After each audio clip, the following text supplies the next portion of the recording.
Halo, assalamualaikum warahmatullahi wabarakatuh. Mudah-mudahan pada sehat selalu Bapak Ibu yang hebat.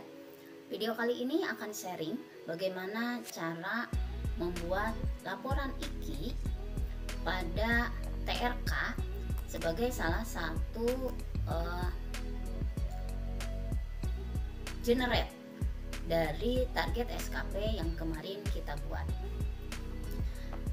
Untuk langkahnya, pertama Bapak Ibu klik SKP, sama seperti kita akan membuat laporan harian, sehingga muncul tampilan seperti ini.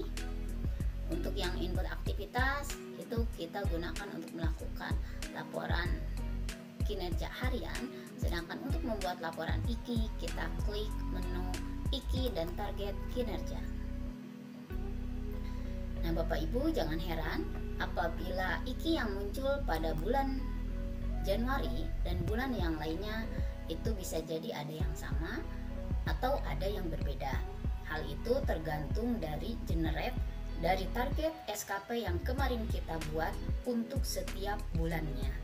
Ada yang 12 bulan, kalau 12 bulan berarti artinya dari bulan Januari sampai bulan Desember itu target tersebut ada. Sedangkan untuk penilaian, misalkan kalau Bapak Ibu hanya mengisi 2 bulan dan bulannya itu adalah Juni dan Desember, maka target itu akan muncul pada bulan Juni dan Desember saja. Di bulan yang lain itu tidak ada. Kita lihat untuk bulan Januari sampai bulan April menu lapornya tidak ada. Berarti kita belum bisa membuat laporan untuk bulan Januari sampai bulan April. Yang dapat kita lakukan laporan IKI yaitu bulan Mei, yaitu bulan 5. Kita lihat di aksinya sudah ada menu lapor.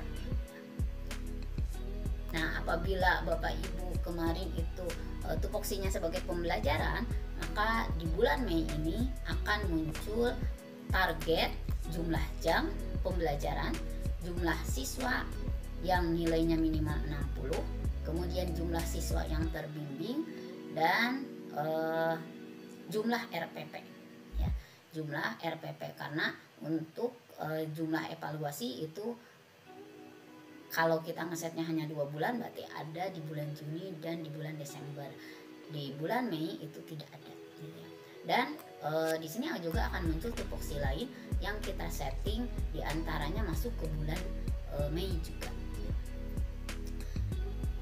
Misalkan pegawai ini memiliki tupoksi juga sebagai wakil kepala sekolah bidang kurikulum, maka otomatis akan muncul IKI untuk jumlah kelas yang dipantau proses pembelajarannya. Nah, sebaiknya sebelum membuat laporan Bapak Ibu menyiapkan dulu evidennya, karena di sini kita harus menyisipkan evidennya yaitu berupa file.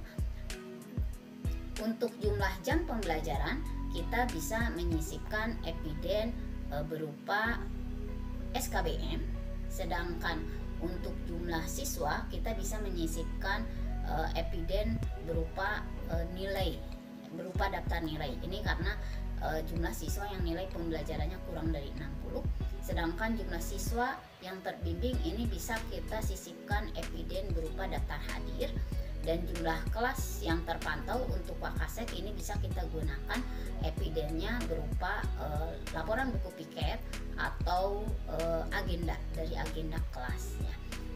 Nah, sedangkan untuk eviden jumlah rencana pembelajaran berarti kita gunakan RPP. Kita mulai saja. Setelah Bapak Ibu menyiapkan semua evidennya, untuk memulai membuat laporan, maka kita klik lapor sampai muncul tampilan seperti ini.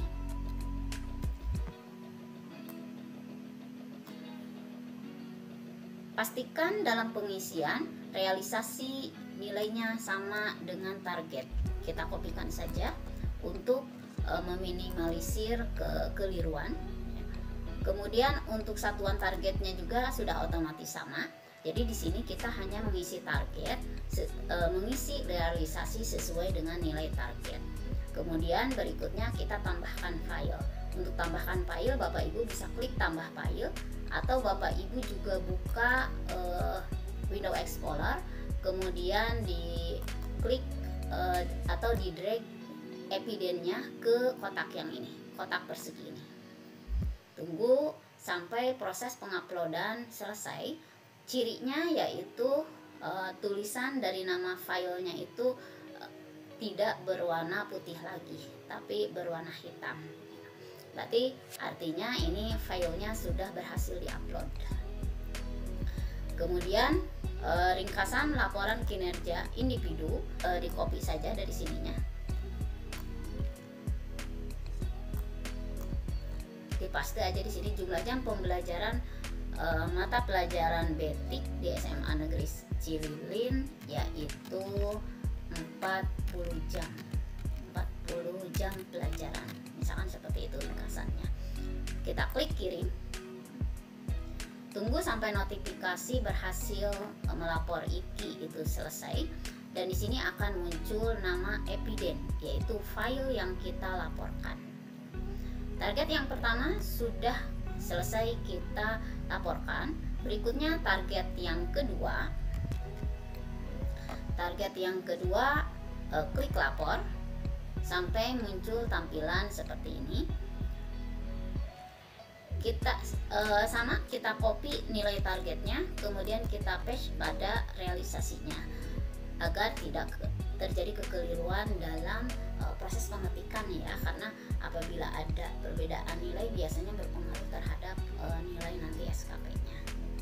Kemudian data pendukungnya di sini jumlah siswa yang nilai pelajarannya minimal 60, kita bisa menggunakan epidennya itu adalah daftar nilai. Sama seperti tadi, kita drag aja daftar nilainya ke kotak yang persegi ini. Kita tunggu sampai proses penguploadan selesai. Kemudian untuk keterangannya atau rinciannya kita copy saja yang dari indikator, kemudian kita pastekan pada ringkasan lapor indikator kinerja ya. Terdapat pada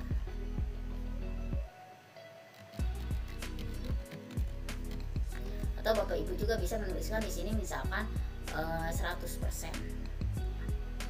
Kita klik kirimkan juga sampai notifikasi berhasil melaporkan IKI hilang. Nah, dan muncul nama file yang kita lampirkan. Berikutnya target yang ketiga, jumlah siswa yang terbimbing. Epidennya adalah daftar hadir. Daftar hadir berarti sama, kita kopikan dari nilai target, kita paste di nilai realisasi. Kemudian kita drag nama file atau file daftar hadir ke kotak data pendukung sampai proses penguploadan selesai. Ini sudah selesai. Kemudian di ringkasannya kita copy dari indikatornya, kita paste di rinciannya, kita tambahkan sebanyak 172 siswa. Kita klik kirim, tunggu sampai notifikasi melaporkan IKI berhasil, dan muncul di sini nama epiden yang kita lampirkan. Kemudian yang keempat, ini tupoksi sebagai wakil kepala sekolah bidang kurikulum, yaitu jumlah kelas yang terpantau pada proses pembelajaran. Kita klik lapor juga sampai muncul kotak seperti ini. Karena kemarin di sini dituliskan jumlah siswa, jumlah kelas yang terpantau, jumlah kelas yang ada yaitu 36. Kemudian epidennya tadi kalau saya kebetulan membuat form monitoring kehadiran guru. Jadi untuk kehadiran di kelasnya itu berarti bisa diambil dari responden form tersebut ya, yang di PDF-kan gitu. kita drag juga evidennya ke kotak data pendukung sampai berhasil diupload. Kemudian untuk ringkasannya kita kopikan dari indikator aja, kita paste di sini sebanyak 36 kelas. Tambahkan berarti nilai targetnya atau nilai realisasinya. Kemudian kita klik kirim sampai proses penguploadan berhasil atau penyimpanan berhasil dan muncul di sini nama evidennya. Dan terakhir, ini tupoksi sebagai guru mata pelajaran, jumlah rencana pembelajaran yang dibuat ya. Kita klik juga lapor. Kemudian nilai targetnya di bulan Mei membuat 1 RPP, berarti realisasinya juga 1 RPP.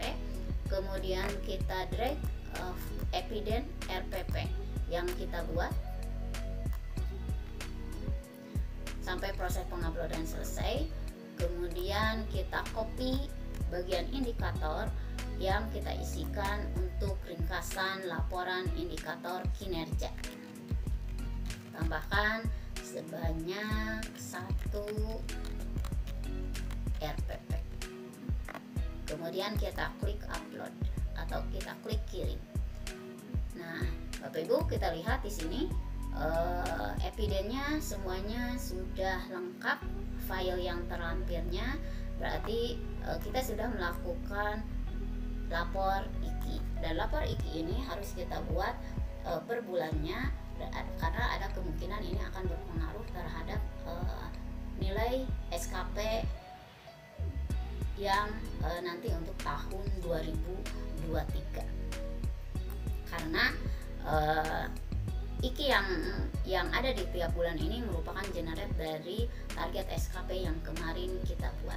Oleh karena itu kita jangan bosan untuk mengisi input aktivitas, mengisi IKI, mengisi review, kuesioner, dan melakukan KIMO, karena hal itu akan berpengaruh terhadap employee of month, yaitu akan berpengaruh terhadap penilaian kinerja. Kita ada di kuadran keberapa? Apakah ke-1, ke-2, ke-3, ke-4, ke-5, ke-6, ke-7, ke-8, atau ke-9 ya. Mudah-mudahan kita dapat berada pada di kuadran 9, yaitu perilaku sangat baik dan target kinerja juga sangat baik, sehingga mudah-mudahan ada keberkahan dari rezeki yang kita peroleh sesuai dengan kinerja kita. Itu saja yang dapat disampaikan, mudah-mudahan bermanfaat. Mohon maaf apabila ada salah-salah kata. Assalamualaikum warahmatullahi wabarakatuh.